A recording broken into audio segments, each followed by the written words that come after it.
আসসালামু আলাইকুম সম্মানিত ভিউয়ার্স, আজকের ভিডিওতে দেখাবো আপনি কিভাবে আপনার হাতে থাকা মোবাইল দিয়ে টাইফয়েড টিকার জন্য রেজিস্ট্রেশন করবেন সেই সম্পর্কে। তো ভিডিওটি না টেনে যদি পুরো ভিডিওটি আপনি দেখেন তাহলে আপনি আপনার হাতে থাকা মোবাইল দিয়ে টাইফয়েড টিকার রেজিস্ট্রেশন করতে পারবেন। তো আর কথা নয়, চলুন আমরা ভিডিওটি দেখি।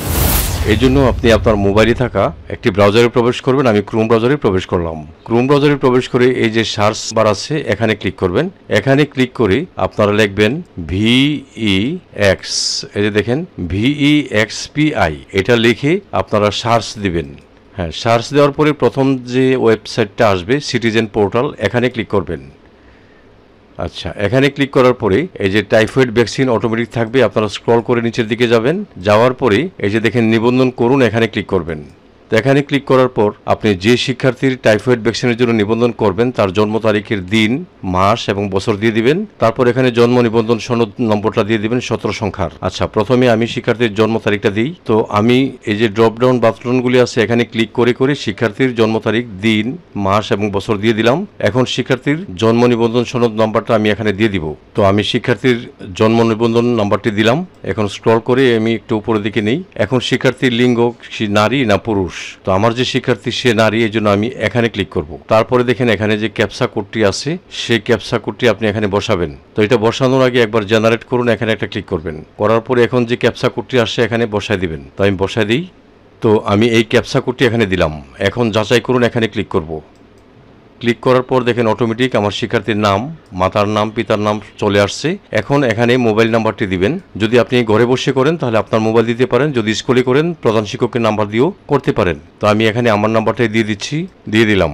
এখন দেখেন ইমেইল, পাসপোর্ট নং এগুলি থাকলে দিতে পারেন, না থাকলে না দিলেও কোনো সমস্যা নেই, কারণ যেগুলির মধ্যে লাল তারকা চিহ্ন আছে শুধু সেগুলি অবশ্যই দিতে হবে। তো এগুলিতে লাল তারকা চিহ্ন নেই, আমি এগুলি দিলাম না।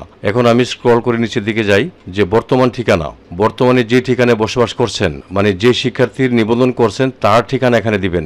বিভাগ এখানে সিলেক্ট করে বিভাগটা দিয়ে দিবেন। তারপরে এখানে সিলেক্ট করে জেলাটা দিয়ে দিবেন।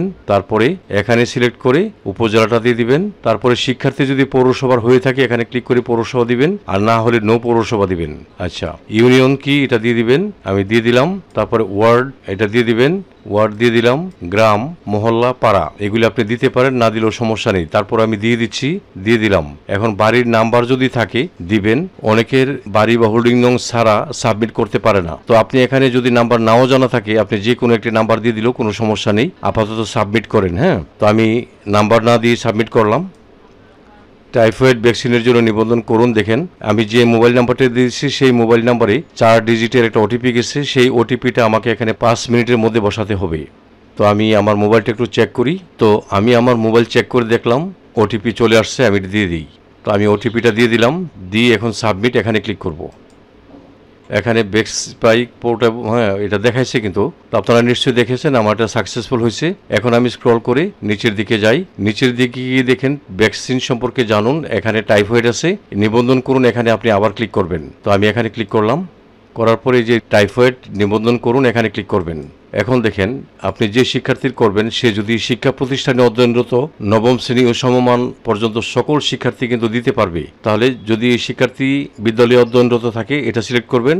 আর যদি শিক্ষার্থী বিদ্যালয়ে অধ্যয়নরত না থাকে অর্থাৎ প্রতিষ্ঠান বহির্ভূত হয়ে থাকে তাহলে এটা সিলেক্ট করবেন। তো আমার শিক্ষার্থী বিদ্যালয়ে অধ্যয়নরত, এই জন্য আমি এটা সিলেক্ট করব। আচ্ছা, এটা মনে রাখবেন শিক্ষার্থীর 9 মাস থেকে 15 বছর বয়সের কম, যেমন 14 বছর 11 মাস পর্যন্ত এন্ট্রি দিতে পারবেন।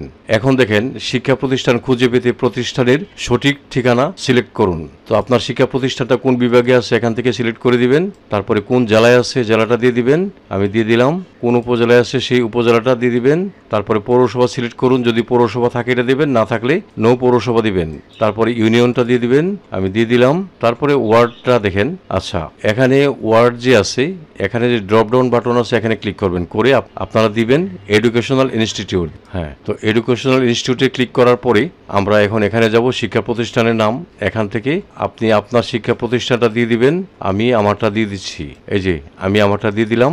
দেওয়ার পরে এখন শিক্ষার্থী কোন শ্রেণীতে পড়ে এখানে সিলেক্ট করবেন, করে আপনার শিক্ষার্থী যে শ্রেণীতে পড়ে সেটা সিলেক্ট করবেন। আমার শিক্ষার্থী প্রাক প্রাথমিকে পড়ে তাই এটা সিলেক্ট করলাম। করার পরে আমি এখন সাবমিট এখানে ক্লিক করব। আচ্ছা, তাড়াহুড়া না করে আপনারা আস্তে ধীরে করবেন, কোনো তথ্য যেন ভুল না হয়। হ্যাঁ, তারপরে সাবমিটে ক্লিক করলাম। হ্যাঁ, করার পরে দেখেন টিকা কেন্দ্র, যেহেতু আমি আমার বিদ্যালয় দিয়েছি এই জন্য আমার বিদ্যালয়ের নাম শো করছে। আর টাইফয়েড ভ্যাকসিন কার্ড ডাউনলোড করুন, এখানে ক্লিক করব। এখানে ক্লিক করে এটা আমি ডাউনলোড করে নিব। তো এখানে ক্লিক করার পরে যে দেখেন আমার এই যে টিকা কার্ডটা শো করতেছে। এখন এটা ডাউনলোড করার জন্য আমি যে এই যে মোবাইলের 3 ডট বাটন আছে এখানে ক্লিক করব, করে সেভ এস ফাইল এটাতে ক্লিক করব। করার পরে বলতেছে পিডিএফ এ সেভ করবেন নাকি ইমেজ ফাইল সেভ করবেন। তো আমি পিডিএফটাই দিয়ে দিই। দিয়ে এই যে দেখেন নিচে ডান আছে, ডানে ক্লিক করব। এখন ইচ্ছা করলে এখানে নামটা লিখে দিতে পারেন, আমি নামটা লিখে দিই।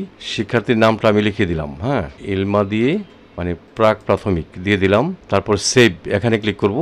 হ্যাঁ, এটা কিন্তু সেভ হয়ে গেছে আমার। ঠিক আছে, তো পরবর্তীতে এটা আমি প্রিন্ট দিয়ে শিক্ষার্থীর হাতে দিব। তো এইভাবে আপনারা মোবাইল দিয়ে সকল শিক্ষার্থীর টাইফয়েড টিকা রেজিস্ট্রেশন করে নেবেন।